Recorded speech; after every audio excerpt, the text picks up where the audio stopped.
Eu sou Marcelo Carvalho. No vídeo de hoje eu vou falar sobre construção de modelo Machine Learning, mais especificamente sobre a função LastFit, que agora ela permite a gente fechar o ciclo completo de treinar, avaliar e prever o modelo Machine Learning. Só para dar uma recapitulada, esse conteúdo eu já apresentei essa ideia aqui em vídeos anteriores, e na construção de modelos Machine Learning é comum surgirem três perguntas: como treinar o modelo, qual modelo escolher e quão bom é o modelo escolhido. Para cada pergunta existe uma porção de dados que a gente vai usar. E para cada pergunta também existem funções dentro do Time Models que nós podemos utilizar para nos ajudar a responder essas perguntas. Então, só para voltar aqui no processo, então eu tenho aqui um full dataset, eu tenho um conjunto de dados inteiro, eu crio um objeto chamado split, que ele contém um índice. Esse índice é apenas um índice numérico, né, dizendo, olha, desse ponto até esse ponto é treino, desse ponto até esse ponto é teste. A partir desse índice, eu crio um conjunto de treino e crio um conjunto de teste. Separo os dados de treino, separo os dados de teste. Esse dado de teste eu isolo ele, eu deixo ele para ser utilizado apenas no final. A partir dos dados de treino, eu crio um objeto de reamostragem, né, que eu coloquei o nome aqui de Cross Validation, que é o mais comum. E a partir desse objeto de reamostragem, né, esse conjunto de reamostragem, aí eu vou utilizar as funções. Então imagina que eu tenho um cenário, que eu tenho um modelo. Eu já sei os parâmetros, já sei qual modelo, só que eu quero evitar o risco de overfitting. Eu uso Fit Resample, ele mede a performance com a reamostragem. Imagina um cenário onde eu não sei o hiperparâmetro que eu vou utilizar. Então eu uso a função ToonGrid, que busca hiperparâmetros ótimos.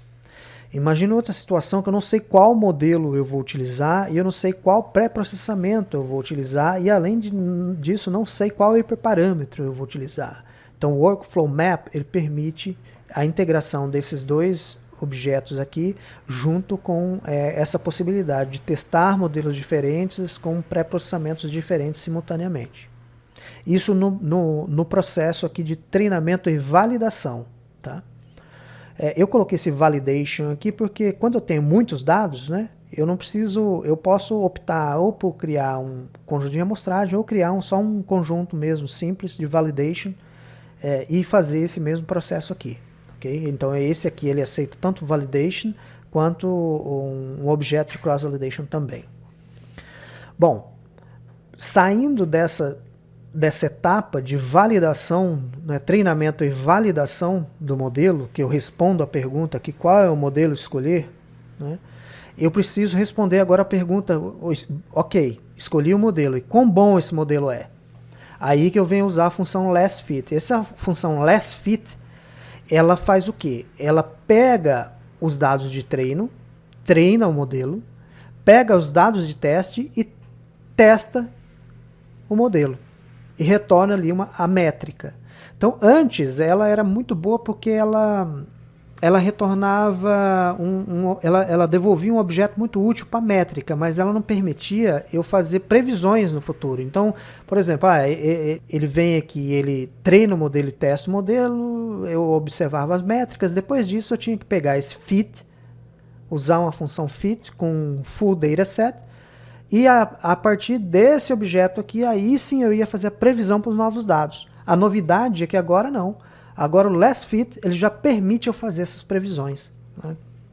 Então é por isso que eu falo que ele fecha o ciclo de treinar, avaliar e prever. Quando a gente pensa do ponto de vista de melhoria de processo, qual foi a melhoria? Né? Qual foi o Kaizen que a gente teve aí? Né? Nós transformamos, né, esse processo de validação em produção, em um único pipeline, sem retrabalho. A gente diminuiu o retrabalho aqui. Tá? E isso ajudou muito. Então vamos ver como que isso funciona na prática. Bom, então para testar aqui e mostrar como que funciona, então eu vou utilizar o pacote Time Models, Janitor e o conjunto de dados Credit Data. Então eu vou fazer algumas transformações aqui, só o nome do conjunto de dados. Aqui eu usei a função clean names para deixar tudo minúsculo e aqui eu dei um drop NA para ele tirar os NAs aqui. Não vou tratar disso agora, só para a gente fazer rapidamente. Então eu dei um glimpse aqui só para a gente ter uma ideia das variáveis que a gente vai utilizar. E qual que é o problema que nós vamos resolver? O problema é o seguinte: eu quero prever risco antes de conceder crédito para um cliente. Então, imagino que eu estou trabalhando no sistema bancário e eu vou fazer um modelo de classificação onde cada linha é um cliente com atributos socioeconômicos, históricos financeiros, etc. Então, o objetivo é prever se o cliente é bom pagador ou mau pagador e com isso reduzir inadimplência, aprovar crédito com segurança e evitar perdas, ok? Então eu tenho aqui as variáveis, o status, se é bom pagador ou ruim, seniority, que é o tempo de trabalho, né? 17 anos de trabalho, 9 anos de trabalho, home, se é casa própria ou alugada, time é o tempo de financiamento, a idade, se é casado ou solteiro, o records, se tem registro de inadimplência, o tipo de trabalho, se é freelance, se é fixo, as despesas mensais desse cliente, a receita desse cliente, os ativos que ele tem, se ele tem débito com o banco, a quantidade de dinheiro que ele está financiando e o preço do ativo que ele está financiando. Okay? Então, com essas variáveis aqui, eu vou fazer um modelo de previsão. Então, o primeiro passo, eu vou criar um objeto split credit, e vou criar aqui o initial split. Vou pegar o data credit e vou colocar aqui a proporção de 80% para treino e 20% para teste. A partir desse objeto aqui, eu vou criar agora o objeto train credit, training split credit, test credit, testing split credit. Ok. Então aqui eu já criei os objetos. Se eu quiser train credit e ver eu vou ver com o conjunto de dados já está ali. E agora, o que eu vou fazer? O próximo passo é fazer o pré-processamento. Então vem o rec, credit, recipe, e vou recipe status, todos os dados, o ponto aqui é todos os dados, o data, eu vou colocar train credit. Aqui eu vou, no pré-processamento, só vou colocar step dummy all nominal predictor, step zero variance, near zero variance, não, zero variance predictors, ok. Então aqui ele já dá um report, né, que eu tenho um outcome, uma variável de resposta e 3 preditores. E também as operações que a gente realizou dentro do pré-processamento. Agora eu vou fazer a especificação do modelo. Eu vou utilizar aqui um Logistic Regression simples. Aqui no Set Engine eu vou usar o GLM, Set Mode Classification, que é um modelo de classificação. Ok. Agora eu vou adicionar esses objetos aqui dentro de um workflow. Então eu vou pegar o workflow, add recipe, with credit, add model spec credit, ok. Feito, vou criar direto model fit credit, um objeto e vou usar a função less fit. Lembrando que no objeto, quando eu vou treinar o modelo Machine Learning, eu venho e coloco o objeto, o modelo. Então, que no nosso caso aqui, o modelo e o recipe já vai estar dentro do workflow. Então, eu vou colocar o objeto workflow. E aqui, eu geralmente, coloco data e o nome do dado. Só que aqui eu vou colocar split credit. Por quê? Porque a função ela já entende que ela vai pegar esse objeto split, vai dividir em treino, vai dividir em teste, treinar com o dado de treino e testar com o dado de teste. Ela vai fazer isso. Model fit credit. Então ela já retornou aqui. Vamos pegar o... aqui eu coloco collect metrics. Então eu já consigo... Como é um sim ou não, né? É um dado binário, então a accuracy é uma boa métrica. Então eu tenho a acuracidade, o RCAC e o Briar Class também. Então já tem as métricas, já consigo fazer model, fit, credit, collect, predictions, conf, mat, truth, status e estimate,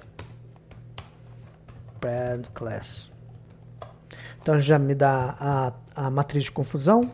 E além disso tudo, eu consigo agora fazer a previsão. Então eu consigo, vou colocar o model, pred, credit. E aí eu vou colocar aqui, ó, model, fit, credit. E vou extrair, extract, workflow. Através do workflow eu uso a função predict, new data. E no new data eu vou usar o data credit e vou usar alguns, vamos usar o de 1 até 5, model, pred, credit. Então eu já tenho aqui a previsão. Então eu consigo agora fazer desde do treinamento, a validação dentro do conjunto de teste e também a previsão. Ficou bem mais fácil, né? A minha recomendação, obviamente, que agora com os recursos de IA a gente consegue fazer isso diretamente. Para quem está começando a trabalhar com modelos de machine learning, a minha recomendação é criar intimidade com gesto técnico, né? Rodar o código na mão, linha por linha. Assim, acho que dessa forma você treina a coordenação entre a intenção, o que eu quero, e a execução, né? Você vai vendo as coisas acontecerem, né? Quando você faz o split, workflow, roda o last fit, extrai o modelo, vê as possibilidades que existem dentro do last fit, que talvez pode ser útil para você, você começa a perceber padrões motores ali dentro, né? Como se você estivesse aprendendo um instrumento musical, né? Você vai ver que a fluidez cognitiva ela nasce dessa repetição. Você começa a entender o que está acontecendo antes mesmo de pensar. Imagina que você vai tocar um violão, né? Você não vai ficar olhando no início você vai ficar olhando para o traste, para a corda, mas depois o teu corpo ele já reconhece esse movimento. Então essa é a prática manual, é o caminho que pode transformar esses conceitos em reflexos automáticos. Isso serve para você fazer acho que para o próximo passo, né, que é validar a saída, né, de modelos de AI que já entregam isso para a gente. Para quem é avançado, já sabe fazer isso, a minha recomendação, o foco seria treinar a intenção, né, porque a IA, ela só, por exemplo, aqui no YouTube mesmo, você vai ali em Ask e você fala, olha, replica o código para mim, ele já vai fazer, né? Mas para você fazer um novo, né, com Credit Data você vai saber, mas e com os seus dados, né? Ela só vai saber responder bem quando a intenção é clara, né? Você especificar bem, você formular bem. Caso contrário, é o que a gente chama de token burn, né? Você vai queimando token ali, daqui a pouco falta token. Então formule bem perguntas que descrevem o objetivo do modelo, como a gente fez ali, qual que é o nosso objetivo, o contexto, a restrição. E em vez de pedir, olha, monte um modelo para mim, descreva, né, um modelo para mim. Eu acho que essa é a minha recomendação. Então é isso aí, espero que o vídeo tenha ajudado, um grande abraço e até o próximo.